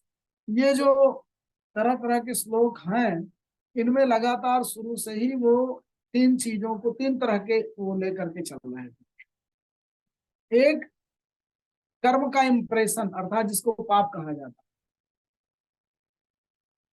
जो इंप्रेशन पड़ता है मन में, जो संस्कारों का सृजन करता है, ऐसे संस्कारों का सृजन जो बंधन कारक है, उनसे बचा बचा करके कर्म मुक्त, मतलब कर्मों के प्रभाव से कैसे मुक्त रहा जाए, कर्मों के बंधन से, कर्मानुबंध जिसको कहा गया, कर्मों के बंधन से कैसे मुक्त रहा जाए, इस पर शुरू से ही वो प्रकाश डालते आए हैं। एक तो मार्ग है वो, क्योंकि कर्म से ही सिद्ध मिलने आपके अस्तित्व की, तो कर्मों में रत होना है, लेकिन कैसे मुक्त रहते हुए रत रहना, निरत रहना। दूसरा, ज्ञान और समझ से मुक्ति होती है, तो ज्ञानमयी अवस्था में रह करके ही बिना किसी इन सब अहम के, इंद्रिय के प्रभावों के और इन सब के बंधनों से, क्रोध के, लोभ के बंधनों से मुक्त होकर रहा जा सकता। तीसरा, प्रकृति से रिदमिक होकर के जब आप रहेंगे अलग थलग अपने तरह से, तो कल्याण नहीं प्राप्त होगा। प्रकृति से के रिदम में, रित्म में हार्मोनिक होकर के आपको रहना, तो प्रकृति के रिदम में रहना भक्ति है। व्यक्ति का समष्टि में समर्पण मिलना, हार्मोनिक बैलेंस, रिदमिक होना। ज्ञानमयी अवस्था में रहना अर्थात बंधन से मुक्त होना। कर्ममयी अवस्था में रहना अर्थात अपने अस्तित्व की सार्थकता और सिद्धि प्राप्त। तो जो बार बार लोग कहते हैं गीता कर्म योग, ज्ञान योग और भक्ति योग का समन्वय करती है, तो वो है क्या चीज? ये चीज अर्थात जो हम लोग कहा है कि स्वे कर्मणि अभिरता संसिद्धि लभते, उन्होंने तो कह दिया अपने कर्म में रह करके ही आप संसिद्धि प्राप्त कर पाएंगे, अपने अस्तित्व की सार्थकता प्राप्त कर पाएंगे। तो कर्म से ही सिद्धि की प्राप्ति, संसिद्धि असिद्धि परम सिद्धि की प्राप्ति करनी, अर्थात जिसने भी हमारा क्रिएशन किया है उसका जो भी पर्पज हो, हाथ का पर्पज है हाथ अपनी, नाक का पर्पज है सुगंध ले पाए, आंख का पर्पज है आंख देख पाए, तो जो भी आपकी पावर है, शक्तियां हैं, उनका प्रॉपर सदुपयोग हो तो कर्म की अस्तित्व की सिद्धि मिलेगी। लेकिन आप बंधन में पड़ जाएंगे, बंधनों का सृजन होता रहता है, तो आप भटक जाएंगे, गलत कर्म में पड़ जाएंगे, गिर जाएंगे, पतित हो जाएंगे। तो ज्ञान में रहने से लोभ क्रोध मोह प्रभाव, इंद्रियों का प्रभाव, उन सब से मुक्त रह पाएंगे, तो ज्ञानात्मक स्थिति में रहना। और भक्ति मतलब रिदमिक रहना, सृष्टि के साथ लय में रहना, व्यष्टि का समष्टि में लय रखना, अपने परिवेश के साथ करुणा और प्रेम इतना ज्यादा स्पिल ओवर होकर के आपसे निकलने लगे कि उनके साथ आप लय में हो जाए, रिदमिक हो जाए, तो आप सृष्टि का कल्याण करके रहेंगे। प्रेम, मोहब्बत भाव, करुणा का भाव, ये सब अगर आपके अंदर नहीं उपजता है तो कितना भी आप ज्ञानी हो, कितना भी आप लग रहा हो कि अच्छे कर्म कर रहे हैं, कहीं ना कहीं गलत हो जाए। और जब आप रिदमिक होते हैं, लयमय होते हैं, करुणामय होते हैं, तो भक्तिमय वही है भक्तिमय। तो फिर आपके होने मात्र से परिवेश का कल्याण होता है, तो आपके सारे निर्णय सही है। तो ये है भक्तिमयता, ज्ञानमयता और कर्म, हाँ, जो कि अलग अलग जगह भरी पड़ी है, उसको इस तरह से निकाल के देखें। तो कुल मिला के आज के अध्याय में विमर्श करते वक्त हम लोगों ने आरंभ से ही कृष्ण ने एक एक ट्रेट को उठा उठा करके इस तरह से दिखाया कि ठीक से अगर आप उनका अवलोकन करें तो आप पाएंगे कि वो बंधन कारक वृत्तियां हैं, संपत्तियां हैं, ट्रेट हैं, करेक्टरिस्टिक्स हैं, और कुछ मुक्ति कारक ट्रेट और करेक्टरिस्टिक्स हैं, जिसको शुरू में ही उन्होंने कहा। तो उनमें से अपना अवलोकन करते वक्त देखना कि मैं किस तरह की संपदा में अवस्थित हूँ, ताकि उससे आप अपने आप को बचा करके और सही जगह पे ला पाए, ऐसा प्रयास है जो कि 16वें अध्याय में दिखा। धन्यवाद आदरणीय एसएस भद्रा साहब। आज आपने उसका पार्ट 44 लिया। मैं सबको अनम्यूट कर देता हूँ, फिर बाद में दो शब्द आदरणीय ने आपसे बोलेंगे। ये मैंने सबको अनम्यूट कर दिया।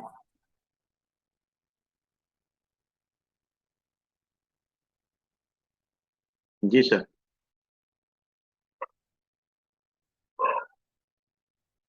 हो गया? नहीं हो गया। अजय साहब, ये इसमें जो 23वां श्लोक है सोलहवें का, उसमें जी तो एक छोटी सी बात है, वो आश्री मनुष्य अभिमान के कारण अपने को सिद्ध और सुखी मानता है। तो जो आश्री व्यक्ति होता है वो, जी उसके मन में हमेशा ये कोई ना कोई अभिमान रहता ही रहता है। मतलब उसके अंदर कोई देवत का या कोई चीज आ ही नहीं पाता, मतलब ये भी इसका। कुल मिलाकर के ये है कि कुछ ऐसी प्रवृत्तियां हैं जिनमें जिनको आप मतलब, जैसे कोई व्यक्ति है उसने मूल्य बना लिया कि मुझे, मैं अपनी शक्ति से ही संचालन करूंगा, क्योंकि उसने संसार में देखा, जैसे डार्विनिज्म है। डार्विनिज्म क्या है? डार्विनिज्म ये है कि सर्वाइवल ऑफ फिटेस्ट उन्होंने कह दिया। अब प्रकृति में उन्होंने देखा कि जो फिट है प्रकृति के साथ, रिदमिक है, वो अपने आप को बचा पाता है। सर्वाइवल के लिए था उनका जो है कहना कि आपको अगर बच के रहना है, अपने आप को बचाए रखना है, अपने अस्तित्व का संरक्षण करना है, तो आपको फिट रहना पड़ेगा। तमाम प्रकृति के जितने सारे बाहरी फैक्टर हैं उनसे रिदमिक होकर रहना। अब बहुत सारे जंगली जानवरों में, पशुओं में हम लोग ये देखते हैं कि जो ज्यादा शक्तिशाली हो गया, बड़ी मछली छोटी मछली खाती है, फिर उसको और बड़ी मछली खाती है, तो लोगों को लग गया कि पूरी सृष्टि तो शक्ति और सत्ता से ही संचालित है। तो उन्होंने मूल्य बना लिया शक्ति को, शक्ति का संग्रहण करना। तो ये एक बंधन कारक प्रवृत्ति उत्पन्न हो गई। अब ऐसा व्यक्ति पुतिन जैसा या हिटलर जैसा जहां जाएगा, वो विनाश का कारक बनेगा, क्योंकि उसका मूल्य ही यही है, शक्ति का संवर्धन करना, अपनी शक्ति का संवर्धन करना। अब ऐसा ही कोई व्यक्ति धन को, कि भाई आपके अंदर रिसोर्सेज हैं, जैसे ब्यूरोक्रेसी में कहा जाता है कि जो समझदार ब्यूरोक्रेट है वो रिसोर्सेज ग्रैब कर लेता है आते ही। तमाम सीनियर अफसर आते ही रिपोर्टिंग में, कहाँ कौन गाड़ी है मुझे रिपोर्ट करो, कोई आता है नहीं आता, पूरा ग्रैब कर लिया।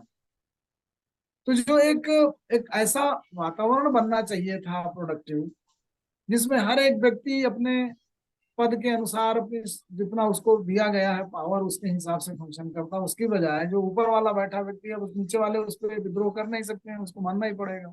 सब अपने इर्द गिर्द उसने घुमाना शुरू कर दिया, पूरे रिसोर्सेज जाते ग्रैब कर लिए, डिसीजन मेकिंग पावर से लेकर के जो भी मिले हुए हैं रिसोर्सेज, और बस फिर नचा रहा है अपने हिसाब से सबको। तो कुल मिलाकर के आज आप सत्ता में भी देखेंगे, जहां शक्ति का संकेंद्रण होने लगे, जहां जितना रिक्वायर्ड विकेंद्रीकरण है उतना होना चाहिए, तो पर्पज सिस्टम के कल्याण का है, प्रजा का है, तो वो अगर भाव आपके अंदर है तो आपका रिजल्ट दूसरा निकल के आएगा। तो अब जिसने जो मूल्य अपना बना लिया, वो फिर उस हिसाब से पूरे सिस्टम को संचालित करने लगता है, फिर दूसरे उसके खिलाफ लड़ते ही रहते हैं, फिर वो अपनी सत्ता और बचाता है, बढ़ाता है, फिर जो उसके दुश्मन होते हैं उनको मरवाता कटवाता है। तो एक पूरी अकल्याण की स्थिति उत्पन्न हो जाती है। तो सृष्टि का कल्याण जो है वो तभी संभव है जब एक हार्मोनिक बैलेंस हो, जो व्यक्ति जो बैठा है उसके अंदर एक रिदमिक हार्मोनिक करुणामय भाव भरे हों। जहां जरूरी है वहां शक्ति का प्रयोग दुश्मनों को मारने में, गलत काम करने वालों को दंडित करने में करना चाहिए। तो ये है, तो ये जहां आपका फोकस अहम में, सत्ता में, शक्ति में, अभिमान में, क्रोध में, लोभ में, इंद्रियों को तुष्ट करने में गया, तो ऐसे तो नहीं दिखेगा जब आप इंडिविजुअल लेवल फंक्शन कर रहे हैं। जब आप कभी बड़े लेवल पे भी आपसे प्रभावित होने वाले बहुत लोग हैं तो बिल्कुल क्लियर कट दिखने लगता है ये। एक चीज सर मैंने भी पूछनी थी, बल्कि पूछनी क्या थी, शेयर ही जी करनी थी। शुरू में आपने बोला कि महाभारत के जितने भी पात्र थे, सबका अपना अपना एजेंडा था। जी सबका, किसी को बदला लेना था, किसी को अपने, किसी को हराना था, किसी को नीचा दिखाना था, सबका। अगर बेस देखे तो मुझे लगता है महाभारत की शुरुआत ही सबके अपने अपने एजेंडे से शुरुआत हुई। एक भी पात्र ऐसा नहीं था, नहीं है उसमें, जो कि कहा जाए कि वो अपने एजेंडे को लेके नहीं चल रहा था। इतने पात्रों में सुपात्र कौन और कुपात्र कौन है, तो अब बाद में कह सकते हैं सब पांडवों का विजय हुई और कौरवों का नाश हुआ। हो सकता है कि कम सुपात्र रहे हो, अधिक सुपात्र इधर वाले रहे हो, एक सबके अपने एजेंडे, सब अपना एजेंडा लेके चल रहा है। कोई किसी बिना एजेंडे के नहीं है। उनको राज्य चाहिए इसलिए वो लड़ रहे हैं, वो उसको राज्य देना नहीं है इसलिए लड़ रहे हैं। दुर्योधन को बदला लेना, द्रौपदी को बदला लेना है, द्रोणाचार्य जी को अपना प्रद्युम्न से बदला लेना, पता नहीं किस किस से क्या क्या करना। और ऐसे में भगवान श्री कृष्ण मतलब पांडवों का साथ देते हैं उनके एजेंडा के लिए। और गीता का ज्ञान तो खैर उन्होंने दिया ताकि वो कर्म करे। ये अजीब सा झंझावत सा नहीं लगता आपको कभी? है क्या, चला क्या है? महाभारत की कथा एक्चुअल में जो है, रामायण और महाभारत की कथा में अंतर यही है कि जी। रामायण के जो पात्र हैं वो सतयुग का बैकग्राउंड है, पृष्ठभूमि है। उस समय अपने अपने मूल्यों में लोग चल रहे हैं। यहाँ पे जो है द्वापर आते ही पतन हो चुका है। लोग जो है, जो सामान्य मानवीय कमजोरियां हैं उनसे गवर्न होने लगे हैं, और बड़ा रियलिस्टिक सा वातावरण खड़ा किया है जो आज की डेट में, इसीलिए हम लोग उससे काफी सीख भी मिल पाती है हम लोगों को, कि एक एक्सपीरियंस मिल जाता है। अपने द्वारा अगर कुछ ऐसे मार्ग चुन लिए जाएंगे जिनका परिणाम बहुत खराब होता है, तो पहले से ही हम उसको पढ़ा करके सचेत हो सकते हैं। जैसे पंचतंत्र की संरचना की गई राजकुमारों को ज्ञान देने के लिए, पशुओं और पक्षियों को पात्र बना करके उन्होंने सारे मूल्य और ये सब हितोपदेश में कहा, पंचतंत्र और हितोपदेश में। तो महाभारत की कहानियों का सृजन शायद वाकई में चाहे हुआ हो या ऐसे हुआ हो, उससे हम लोगों को आज की डेट में जो सीख मिल सकती है वो यही मिलती है कि कमजोरियां और एजेंडा जो आप कह रहे हैं, और एक ऐसे बैकग्राउंड में लोग प्ले करते हैं जिसमें हर एक पात्र पतित है, गिरा हुआ है, अपना एजेंडा का पोषण कर रहा है, धर्म की किसी चिंता नहीं है। तो धर्म की, आर्डर की, रीत की प्रतिष्ठा करने के लिए कृष्ण जो है वो आते हैं, और कई बार उनको भी कुछ ऐसे मार्ग अपनाने पड़े हैं। देखिए, हमेशा से धर्म ही प्रधान रहा और अच्युत कहा गया कृष्ण को, लेकिन सामान्य अर्थों में उनको कई बार ऐसी क्रियाएं करनी पड़ी जो कि लगता है हमें कि खराब थी। धर्म के संरक्षण के लिए उन्होंने वो भी किया। एक चीज और पूछनी थी सर, जो बाद में आपने अंतिम आखिरी 5 मिनट में बताया कि हम लोग ये जो बृहस्पतिवार को कपड़े नहीं धोना, बाल नहीं कटाना, मंगलवार को नॉनवेज नहीं खाना, इसको मानना चाहिए नहीं मानना चाहिए, आपने कहा ये इस तरह का है, वितंडावाद टाइप का है, इसको इसमें कुछ कोई साइंटिफिक नहीं, शास्त्रों में कहीं नहीं लिखा हुआ है। लेकिन हम लोग जब छोटे से थे, छोटे से इस चीज को हम लोग के दिमाग में भरा गया। और ठीक है, संस्कार हमारे पेरेंट्स ही देते हैं, हमारी मदर ने कहा। वो थर्सडे को कपड़े नहीं धोती थी, मंगलवार को बाल नहीं कटाने हैं, मंगलवार को नॉन वेज नहीं खाना है, अंडा नहीं बनेगा घर में। एक हमारा मित्र है, वो आईएएस से रिटायर हुए, वो कहते हैं कि वो भाई शनिवार को तो गधा भी बाल नहीं बनवाता, तुम कैसे बनवा सकते हो। इस तरह की बातें, इसको क्या कहा जाए और इसका क्या। अज्ञानता, देखिए मोटा मोटा तो अज्ञानता ही है, अज्ञानता का पोषण हो रहा है। तो हम्म, जनरली जो बौद्धिक कानून बनते हैं वो समाज में, जैसे संविधान बना तो संविधान में तो बहुत वैज्ञानिक तरीके से, अच्छा उसका संशोधन भी समय के अनुसार होता रहता है। समय के अनुसार आपके प्रोग्रेसिव मूल्य, रिक्वायरमेंट, अब स्त्रियों को एम्पावर करना है, दलितों को एम्पावर करना है, तो आप उसका संशोधन भी करते जा रहे हैं, जरूरी भी है। तो जो समझदार व्यक्ति है वो मोटा मोटा एक तरीके से संविधान बना दिया। अब लोक आचार और लोक व्यवहार में सामान्य बुद्धि लब्धि के व्यक्ति जो है इस तरीके की बातें करके और वितंडावाद, कर्मकांडवाद बढ़ाते हैं। तो जनरली जहां पे आपको अंदर तो ये जानना चाहिए कि बिल्कुल गलत है, लेकिन जिस चीज को जनरली जो कोई परंपरा चली आ रही है जिसको मानने से कोई बहुत नुकसान न होता हो, अगर जहां थोड़ा सा भी नुकसान लगे, जो मेरा अपना व्यक्तिगत अनुभव है, उसको तो तुरंत ही विज्ञान के आलोक में छोड़ देना श्रेयस्कर है। और जहां कोई नुकसान ना हो रहा हो, एक सिंपल परंपरा से चली आ रही हो, तो वो चली आ रही। तो अब जैसे पिता को बहुत कष्ट पहुंचेगा कि मैंने कहा बेटे को, कह दिया भाई पिता हूं, कह दिया कि नहीं आज बाल नहीं कटवाने। अब आप जान रहे हैं अंदर से कि इसका कोई मतलब नहीं है, लेकिन पिता की आत्मा को कष्ट ना पहुंचे, इसी भाव से भी भर के अगर आप मान लेते हैं, या आपकी पत्नी आपको बहुत मानती हैं, बहुत प्रेम करती हैं, उनको लगता है कि उनकी कुछ बातें माननी चाहिए उनके पास और कहीं नहीं चलती, धन के निर्णय में, जमीन खरीदने में, कम से कम इतने मान लें कि मैं कह रही हूँ कि सोमवार को नहीं आपको नाखून काटने, फिर तो आपको लगता है भाई पत्नी प्रेम के लिए इतना ही मान लेना, तो क्या बुरा है। तो कहने का मतलब ये है कि ऐसी सामान्य चीजें जिससे कोई बहुत नुकसान ना हो रहा हो, और फायदा इतना हो गया कि पत्नी खुश है बिना कोई खर्च किए, तो ये बहुत बड़ी बात है। तो कहने का मतलब है कि सामान्य बुद्धि लब्धि से चीजों का निर्धारण हो सकता है आत्मा के प्रकाश में। बिना खर्च के अगर आप पत्नी का प्रेम जीत सकते हैं छोटी सी बात से, तो क्यों ना जीता जाए, ये कहने का मतलब। पर आदरणीय बद्र साहब, इसमें तो फिर वो जो परंपरा है ना, फिर वो कहीं ब्रेक नहीं होगी एक्चुअली, क्योंकि गुरुदेव का भी थॉट है कि परंपराओं की अपेक्षा विवेक को सर्वोपरि माने ना। अगर कोई परंपरा निश्चित गलत रूप है से या नहीं है, तो उसमें विवेक को हमेशा लाइए ना सर। अगर फॉर एग्जाम्पल जैसे विवेक को कहते हैं राहु हमेशा। और केतु का है, ठीक है मैंने माना, पर राहु केतु का अगर, तो फिर तो सब में होना चाहिए ना, बस भी नहीं चले उस दिन, रेलगाड़ी भी ना चले उस दिन, या कुछ समय की पाबंदी के साथ। एक आपको शायद आप ही के विभाग में जो देखते हैं वो पौन को देखते हैं, पौन पर कार्य नहीं करना। तो ये कुछ ऐसी रूढ़ियां हैं।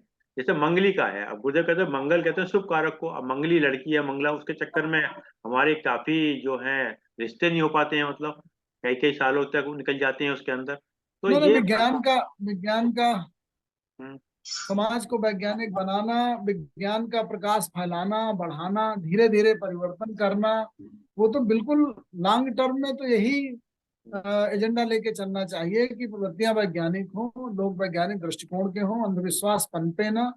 लेकिन परिवर्तन एकदम से करने में अगर कोई फॉल्ट लाइन क्रिएट हो रही हो, कोई दिक्कत आ रही हो, तो चेंज धीरे धीरे हो, रिदमिक हो, और ऑब्जेक्टिव आपका वही रहे लॉन्ग टर्म में। अंदर से आप बिल्कुल हासिल लें कि बिल्कुल ये गलत परंपरा है, बट एकदम से कहने की बजाय उसको धीरे धीरे समझाकर, बुझाकर, बैठ कर, तो परिवर्तन आएगा लॉन्ग टर्म। तो मेरे ख्याल से वो ज्यादा सही होगा। अच्छा कुछ चीजें एकदम से ऐसी मान भी लीजिए किसी का। नहीं को कोई समझा सकता सर। हम्म ये तो बिल्कुल सही कहा आपने, बिल्कुल। मुश्किल काम क्या संभव है। पर ये भी आप मानेंगे कुछ चीजें जैसे हमारे यहाँ कुछ और हैं, और वही चीज कहीं जगह सही है, कहीं जगह गलत है। फॉर एग्जाम्पल जैसे हमारे यहाँ दाल होती है मृत्यु के वक्त में, जो उड़द की दाल, वो खाई जाती है। पंजाब में शायद वो खाई जाती है शुभ में, तो कहीं जगह वो शुभ है, कहीं जगह शुभ है, ये भी तो कई चीज चलता है ना सर। तो वो मान्यता इस तरह से चली आ रही है, काफी चीजों में आ रही है इस तरह कोई से। वैज्ञानिक, हाँ, कोई वैज्ञानिक मानदंड उसके नहीं है। वो तो विज्ञान के आलोक में व्यक्तिगत रूप से निर्णय लेना चाहिए। मुझे लगता है वैज्ञानिक दृष्टिकोण ही अपनाना चाहिए। वही ठीक है, वही प्रकाश का मार्ग है, वही श्रेष्ठ। क्योंकि ज्योतिष जो वर्ड है, तो ज्योतिष में ज्योति यानी परमात्मा की, ईश्वर की ज्योति। और वो ज्योतिष में चक्कर में काफी जगह इस तरह की परंपराएं डाल दी गई हैं कि साहब आप ऐसा करेंगे तो ऐसा होगा, ऐसा करेंगे तो ऐसा होगा। तो ये सब चीजें कई बार इतना बढ़ावा हो जाता है उसके अंदर कि जो व्यक्ति का विवेक है वो खत्म हो जाता है। आपने देखा कई जगह बहते पानी में कुछ चीज डाल नहीं है, पता चला कि वो आदमी बह गया उस जगह, डालने गया था उस चक्कर में गया। हाँ, तो ये कहीं ना कहीं हम लोग को जो जानकार है उसको वहाँ के ब्रेक तो करना चाहिए सर। मेरा मेरा व्यक्तिगत मेरा अपना विचार ये है। बिल्कुल, बाकी तो सब चीजें नहीं बिल्कुल एकदम सही कह रहे हैं।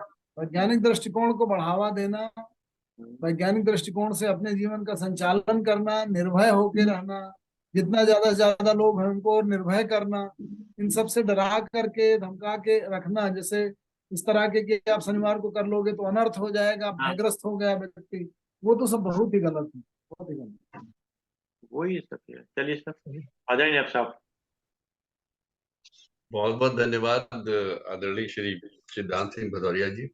आज आपने गीता के 16वें अध्याय को बहुत ही सहज भाव से, जैसे आपके गीता के सहज युग आज आपका 44वां सोपान था, और उसमें आपने 16वां अध्याय लिया जिसका हेडिंग ही है दैवी तथा आसुरी स्वभाव।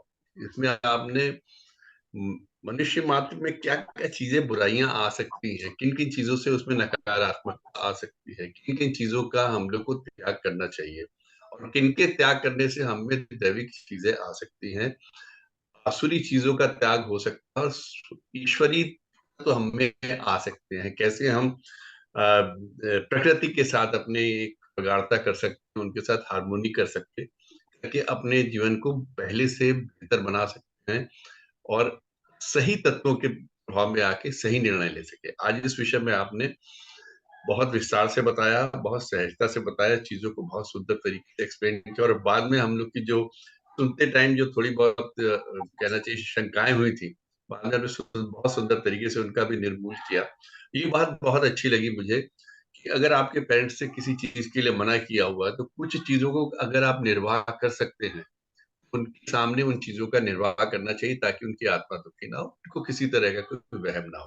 और जहां आप उनका वहम दूर कर सकते हैं किसी वैज्ञानिकता के आधार पे, तो हमें प्रयास जरूर करना चाहिए, उन चीजं को छोड़ना चाहिए। आज आपके इस उद्बोधन के लिए आपका बहुत बहुत धन्यवाद, हृदय से धन्यवाद, और हम लोग की शंकाओं के निर्मूलन करने के लिए भी आपका बहुत बहुत धन्यवाद। Thank you sir. धन्यवाद आदरणीय अनके साहब, धन्यवाद आदरणीय डॉक्टर साहब, आपने समय निकाल के समय दिया। और जैसा कि एक विचार के साथ और 3 बार ओम के साथ अपनी बात समाप्त करते हैं। आज का विचार जो अभी हम मंथन कर रहे थे, उसी मंथन पे एक विचार है कि आत्मा हमेशा से जानती है, आत्मा हमेशा से जानती है सही क्या है। चुनौती तो मन को समझाने की है, चुनौती तो मन को समझाने में होती है, क्योंकि मन नहीं समझता ना, आत्मा तो जानती है क्या सही है क्या गलत है। Very true. मन वो हमारा मानता नहीं है वो चीजें, फिर जाके वहीं ना वहीं जाके कर देता है चीजों को। और मन में भी क्या है, वो दिल। बहुत पहले शायद मुझे ध्यान है, एक फिल्म देखी थी राजेंद्र कुमार की थी, माँ। उसकी माँ ने एक ही सीख दी थी, बेटा जब भी कभी हो तो आत्मा की आवाज सुनना, दिल की मत सुनना।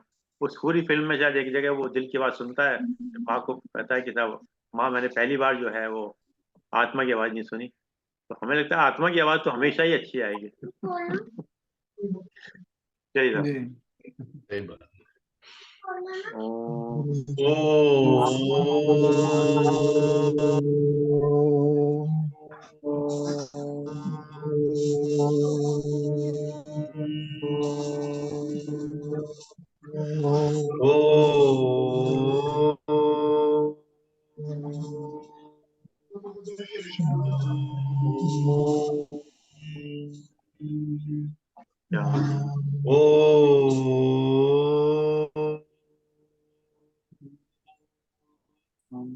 शांति शांति शांति शांति। सभी को प्रणाम। सभी को प्रणाम, सभी को प्रणाम। सभी को प्रणाम, सभी को प्रणाम।